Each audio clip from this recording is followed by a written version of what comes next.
आती रहेंगी बहारें, जाती रहेंगी बहारें। दिल की नजर से दुनिया को देखो, दुनिया सदा ही हंसी है। हो आती रहेंगी बहारें।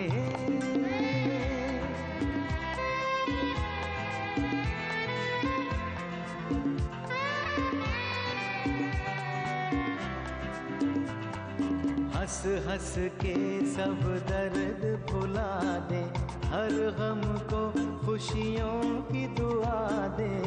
गीत वफा के प्यार की सरगम बन के रहेंगे दिलों में सदा हम। है मुझे यकीन जीना है यही, इसी को कहे जिंदगी। हो आती रहेंगी बहारें, जाती रहेंगी बहारें।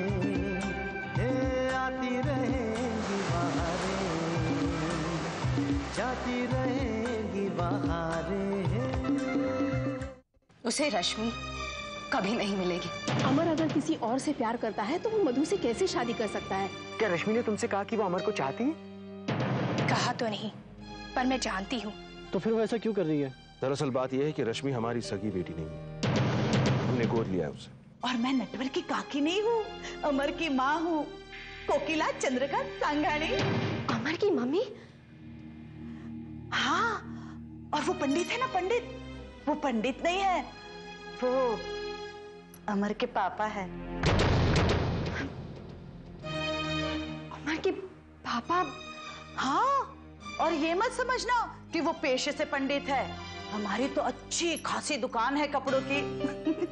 अरे अमर के पापा को सगाई के मंत्र तो क्या, गायत्री मंत्र भी ठीक से बोलना नहीं आता, मगर अपने बेटे के लिए सगाई के मंत्र के साथ साथ कथा के मंत्र भी रट लिए।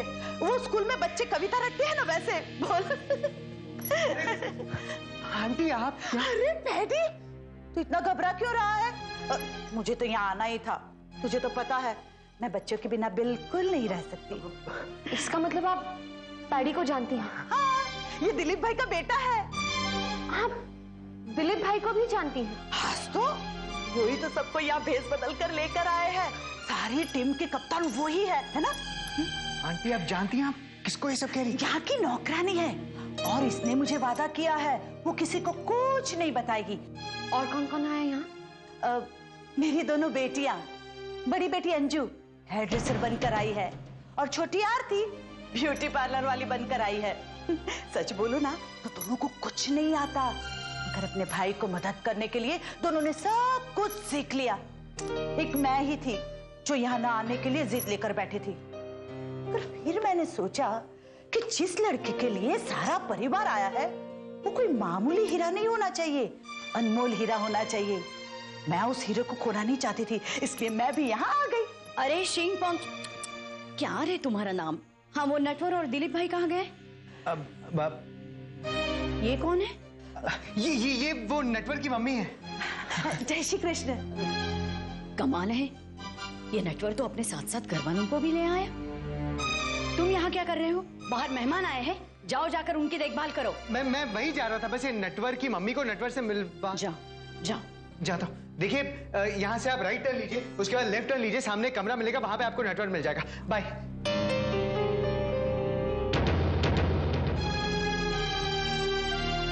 जय श्री कृष्ण।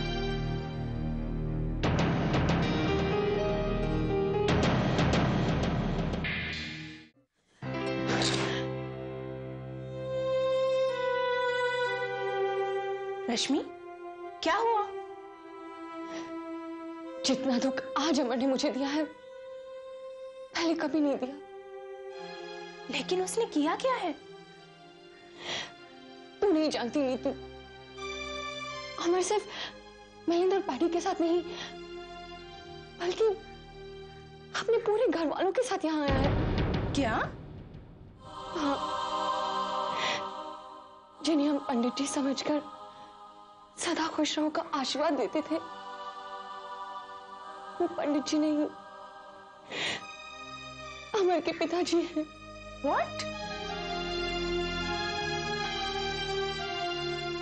अमर के पापा? हाँ नीतू,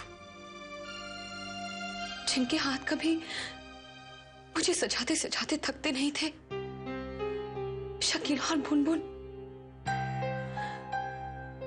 वो अमर की सगी बहनें हैं। ये तो क्या कह रही है रश्मि? मैं सच कह रही हूँ। उसकी मम्मी भी अभी अभी आई है और उन्होंने ही मुझे नौकरानी समझकर सब कुछ सच सच बता दिया। अमर की मम्मी भी यहाँ आ गई? हाँ, अमर का पूरा परिवार यहाँ इकट्ठा हो चुका है, सिर्फ मेरी वजह से। सच कहूं नीतू, आज अमर ने मुझे अपनी नजरों से ही झुका दिया। मुझे शर्म आ रही है अपने आप पर। नहीं रश्मि, इसमें तुझे शर्मिंदा होने की कोई जरूरत नहीं है, क्योंकि तू अमर के घर वालों के बारे में कुछ नहीं जानती थी, और फिर उन्होंने भी ये कभी जताने की कोशिश नहीं की कि वो अमर के पापा हैं या उसकी बहनें। फिर भी नीतू, उन सबको यहाँ आकर अपनी बेइज्जती करवाने की क्या जरूरत थी? क्योंकि वो अमर से बेहद प्यार करते हैं, और फिर प्यार की नींव से ही तो परिवार की इमारत खड़ी होती है, जिसमें किसी एक की खुशी से ही सबकी खुशी होती है, और किसी एक के दुख से सबका दुख। अगर वो यहाँ आए हैं तो वो सिर्फ अमर के लिए, क्योंकि वो अमर की खुशी चाहते हैं। सच कहा तूने नीतू, परिवार में किसी एक की खुशी सबकी खुशी होती है, और फिर मेरे तो मम्मी पापा दोनों की खुशी मेरी शादी से है। अब तू ही बता, क्या उनकी खुशी मेरी खुशी नहीं होनी चाहिए? सिद्धि बुद्धि सहित महागणपति। मेरा ब्रश कहाँ? कहाँ? अरे बेटे, सगाई के मंत्र याद कर लेने दो, वरना गड़बड़ हो जाएगी वहां पर। Oh my God! मेरा मेकअप बॉक्स कहाँ है? आरती, जल्दी करो प्लीज, बहुत काम निपटाना है। मुझे तो कोई कहो कि मुझे क्या करना है। मम्मा आ गई। मम्मा,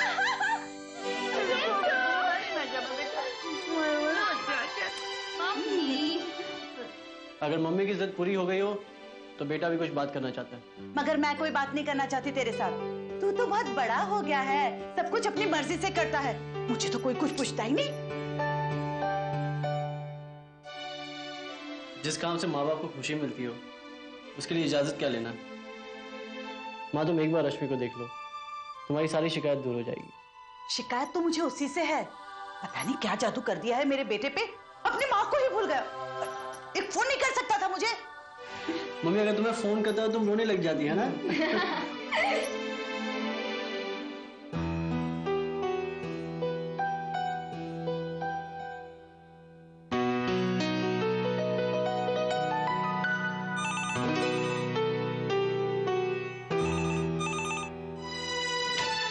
हेलो, मिलिंद बोल रहा हूँ।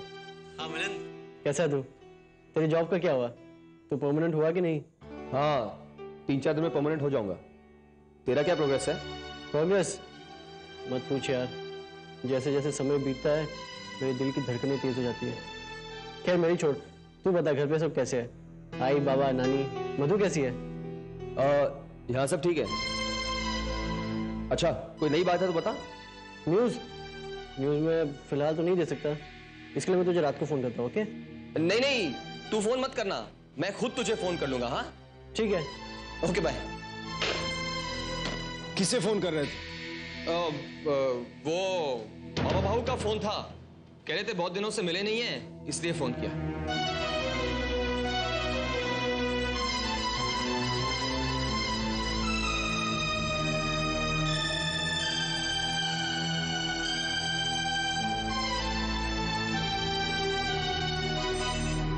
हेलो,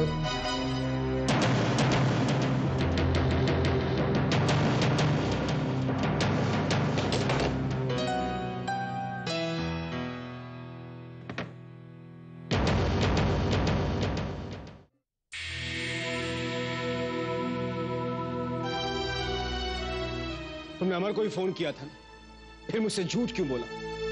वजह आप अच्छी तरह जानते हैं बाबा। फिर भी क्यों फोन किया उसे? मैंने तुम्हें मना किया था कि तुम उसके साथ कोई रिश्ता नहीं रखोगे। अगर रिश्ते इतनी आसानी से टूट जाते ना बाबा, तो मैंने कब का तोड़ दिया होता। ये रिश्ता तुम्हें तोड़ना होगा। पर क्यों? वजह जानना चाहते हो? आओ मेरे साथ। देख इसे, क्या हालत बना रखी है अपनी। बोलने तक का होश नहीं है इसे। लगता है जैसे जिंदा लाश पड़ी है, और इसकी इस हालत के लिए जिम्मेदार है अमर, तुम्हारा दोस्त अमर। गलत बाबा, इसकी इस हालत का जिम्मेदार अमर नहीं है, बल्कि इसका खुद का पागलपन। अमर का इसके साथ हंसना खेलना, हमदर्दी जताना, इन सब चीजों को प्यार समझने लगी है ये इतना भी नहीं जानती कि बचपन से साथ खेल कूद कर बड़ा होना प्यार नहीं होता। और ये तो जानती है ना अमर किसी और को चाहता है, फिर भी अपनी जिद नहीं छोड़ती। बस बहुत हो गई तेरी बकवास, बंद कर अब इसे। जिसकी वजह से तेरी बहन की ये हालत है, तू उस अमर की तरफदारी कर रहा है। आप खुद सोचिए, अगर अमर आपका बेटा होता और मधु उनकी बेटी होती, तो फिर आप क्या करते? अमर और मधु की जबरदस्ती शादी करवा देते क्या? उन लोगों को कोसने से कोई फायदा नहीं होगा, और ना ही अमर से यह कहलवाकर कि वो मधु से प्यार करता है। अगर कुछ करना ही है तो मैं कहता हूं मधु को प्यार से समझाकर उसका रिश्ता कहीं और कर देना चाहिए। दूसरे लोगों से रिश्ते तोड़कर तकलीफें दूर नहीं होती, तकलीफें और बढ़ जाती हैं। अरे क्या बात है, आप लोग के मुंह क्यों लटके हुए? बेटे एक गड़बड़ हो गई है। गड़बड़? कैसी गड़बड़? अमर, बात यह है कि मैंने रश्मि को सब कुछ सच सच बता दिया कि हम कौन हैं और यहाँ भेस बदल कर क्यों रह रहे हैं। इसलिए ये सब मुझे कोस रहे हैं। अब मुझे क्या पता था कि मैं जिसे नौकरानी समझकर सब कुछ बता रही हूँ वो रश्मि है। मम्मी, बात ये नहीं है कि उसे सब पता चलना चाहिए था या नहीं। बात ये है कि सच जानकर वो हम सब उसके सामने झूठे साबित हो गए ना। पता नहीं ये सब जानकर उसे कितना बुरा लग रहा होगा। नहीं अंजू दीदी, मुझे बिल्कुल बुरा नहीं लगा, बल्कि मैं तो यहां आप सबसे माफी मांगने आई हूं कि अगर अमर के पागलपन की वजह से आपको परेशानी हुई हो या दुख पहुंचा हो, तो प्लीज मुझे अपनी बेटी समझकर माफ कर देना। ले, कैसी बातें करती हो हैं? बेटी समझाए इसीलिए तो यहाँ तक लेने आए। प्लीज अंकल, ये नहीं हो सकता। मगर क्यों नहीं हो सकता? क्योंकि मैं अपने माँ बाप को दुख नहीं दे सकती। मेरे माँ बाप ने मुझे गोद लिया था। लेकिन रश्मि, प्लीज अमर, तुम्हारी तो इतनी प्यारी फैमिली है। अगर ये ना चाहते तो क्या तुम मुझसे शादी करते? इन्हें धोखा देते? नहीं ना। इसी तरह मैं भी अपने मम्मी पापा को धोखा नहीं दे सकती। इससे पहले कि आप सबके इंसल्ट एक बार फिर हो, आप सबके सामने हाथ जोड़कर विनती करती हूँ कि प्लीज प्लीज यहां से चले जाइए।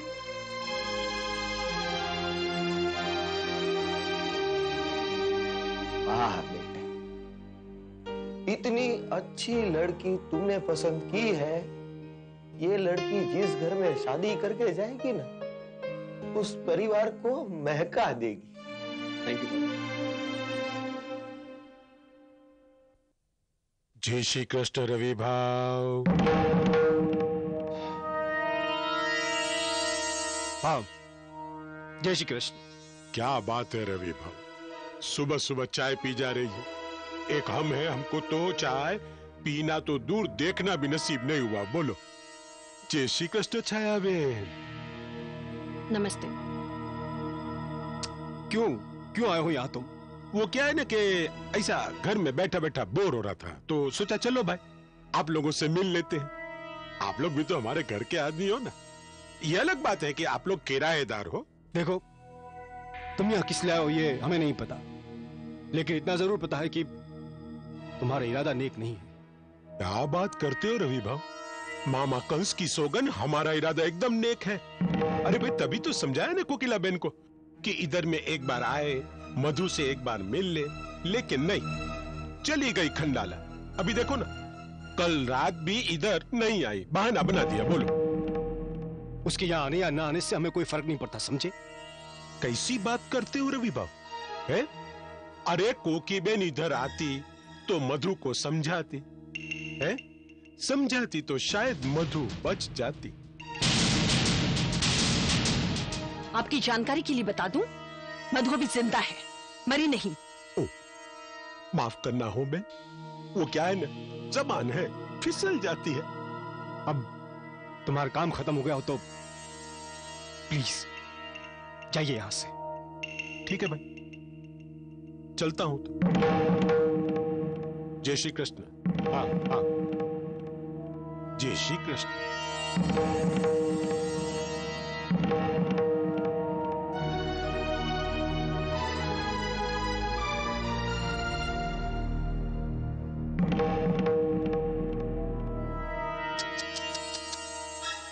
कितना गुस्सा कर रहा था, है? बेवकूफ, इतना भी नहीं समझता है कि उसके गुस्से की आग उसी को जलाकर राख कर देगी। अपने को क्या है भाई, अपने को तो तमाशा देखना है, और ये तमाशा मामा कंस की सौगन, 1 पैसे का खर्च नहीं, 100% मुफ्त।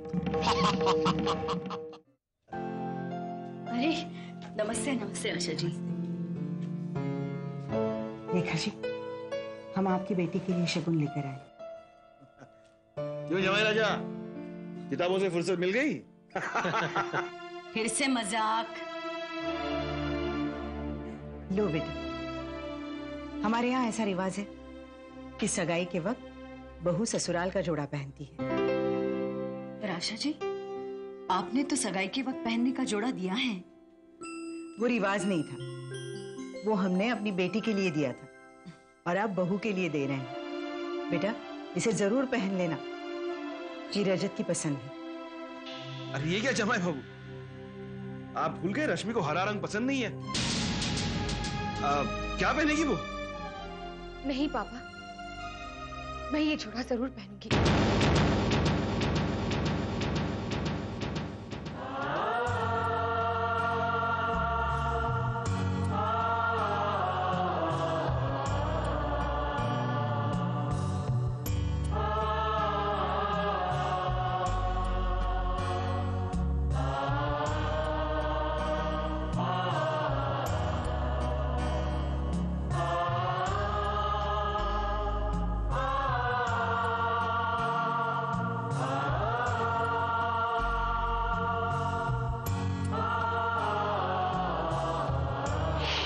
जीती रहो वो। तुम्हारी मनोकामना जरूर पूरी होगी। Don't worry Rashmi, I promise you, मैं पूरी कोशिश करूंगी। आज छोड़ तो दिया मैंने, लेकिन इससे नहीं कि कोई और थाम ले। इसे थामूंगा तो मैं ही।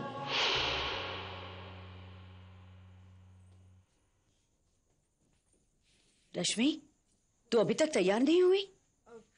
बस आंटी 2 मिनट में ला रहे हैं। जल्दी आना, सगाई का मुहूर्त जा रहा है।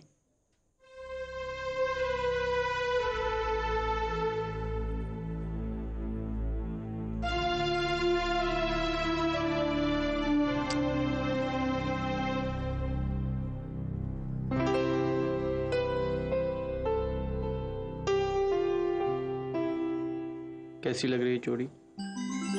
अमर, तुम जानते हो ये मुमकिन नहीं है।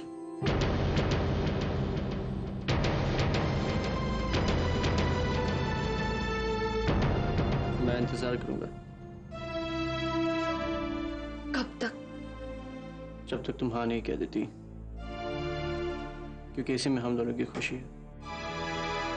अपनी खुशियों के लिए मैं अपने मम्मी पापा के आंसुओं का बोझ लेकर नहीं जी सकती। हम नहीं जी सकती।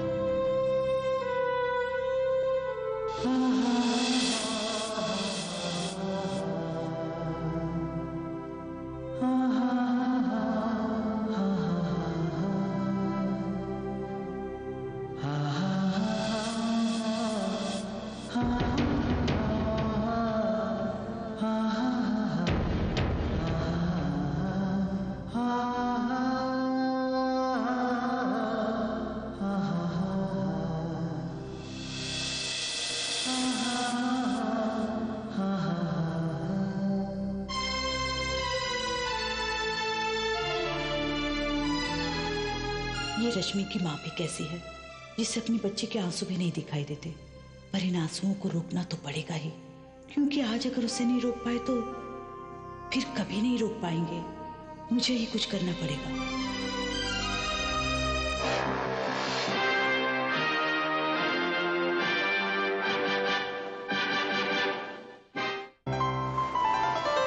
आती रहेंगी बहारें, जाती रहेंगी बहारें, दिल की नजर से दुनिया को देखो, दुनिया सदा ही हंसी है। हो आती रहेंगी बहारें,